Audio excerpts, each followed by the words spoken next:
que tu veux que quelque chose puisse te distraire? Qui est prêt à éliminer toutes les distractions? Tout ce qui est capable, tout ce qui est de nature, à t'empêcher d'être l'attaquant de pointe. Tout ce qui est de nature, à créer le désordre de ta vie. De sorte à ce que tu ne puisses pas atteindre l'objectif. Proverbe 20. Donc c'est facile à retenir parce qu'on est en 2020. Dis amen fort. Hein? Tu comprends, non? Donc c'est prophétique, hein? Verset 1. Proverbe 20 dit quoi? Comme on parle de vin, qui va bien retenir? Quand on parle de vin dedans, donc tu peux bien retenir, non? On dit le vin comment? Les boissons fortes sont comment? Dis à quelqu'un tempête. C'est-à-dire, il y a des boissons fortes, il y a des boissons là, il y a tempête dedans.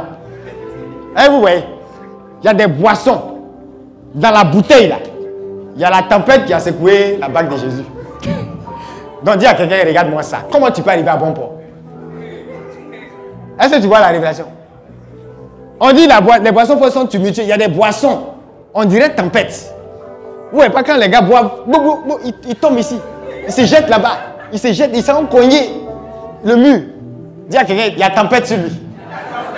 Comme la tempête de la bague là. Oh, c'est par la foi qu'on peut calmer la tempête. Dis amen fort. Mais toi-même, tu es l'auteur de la tempête. Et tu calmes comment? Dis à quelqu'un, prends la boisson de l'esprit. Prends la boisson de l'esprit. Sois enivré du vin de l'esprit, comme Paul dit. Amen. Quelqu'un veut l'onction au lieu du vin qui est moqueur. Alléluia. Ça, c'est la discipline. On dit quiconque en fait excès n'est pas sage. Il y en a qui disent non, moi il prend juste un peu. Mais dans son un peu, il est à moitié, il est au milieu de la tempête. Dans son un peu, il est au milieu de la tempête. Tu vas prophétiser. Tu vois comment ce verset-là ne ressemble à rien. Peut-être que tu passes là-dessus. Mais en 2020, Proverbe 20, c'est pas compliqué à retenir. Hein? Et comme on parle des tempêtes dedans, c'est pas difficile à retenir, d'accord? Prophétise pour dire Seigneur, en aucun moment et dans aucun domaine, je ne veux d'excès qui prouve mon manque de sagesse. Donne-moi d'être discipliné.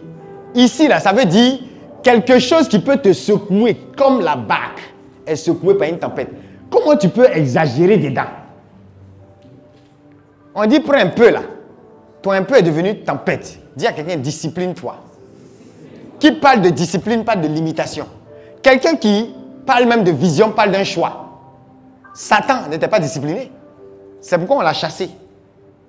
Parce que c'est la rébellion qui a fait qu'il ne reconnaissait pas sa place. Orgueil. Et c'est une forme d'indiscipline. Tu veux ce qui n'est pas à toi. Et tu fais excès. Quelqu'un qui veut prendre la place de Dieu, excès. Vous suivez? Quelqu'un est prêt à prophétiser pour sa discipline? Regarde ton voisin, dis-lui, tu seras discipliné en 2020. Dis, est maudit dans ta vie. Tout excès nuisible à ta progression dans cette vision. Dis tout ce qui est limitation. Tout ce qui est contrainte venant de Dieu sera bonne pour toi en 2020. Ça veut dire quoi? Il est bon de dire à un enfant, papitou, il est 1h du matin, il faut dormir. Même si papi dit, il dit non, moi je vais jouer. Vous savez que papitou est capable de jouer jusqu'à 4h30. Mais à 6h, papitou doit aller à l'école et il va aller dormir devant la maîtresse. Parce que papa a voulu être trop gentil, dit à quelqu'un limité. On limite, on contraint. C'est ce qui fait la discipline. Et c'est ce qui permet aux champions d'arriver à leur vision. Amen. Regarde quelqu'un, dis-lui, le vin se moquera de toi. Si tu en abuses. Donc élève la voix et prie pour ta discipline en 2020. Élève la voix. Prie pour que la grâce de la discipline te soit accordée. Mariabo Santa. Prie pour que tu acceptes dans ton corps, dans ton âme, dans ton esprit, les limitations, les contraintes divines. Mariabo Santa.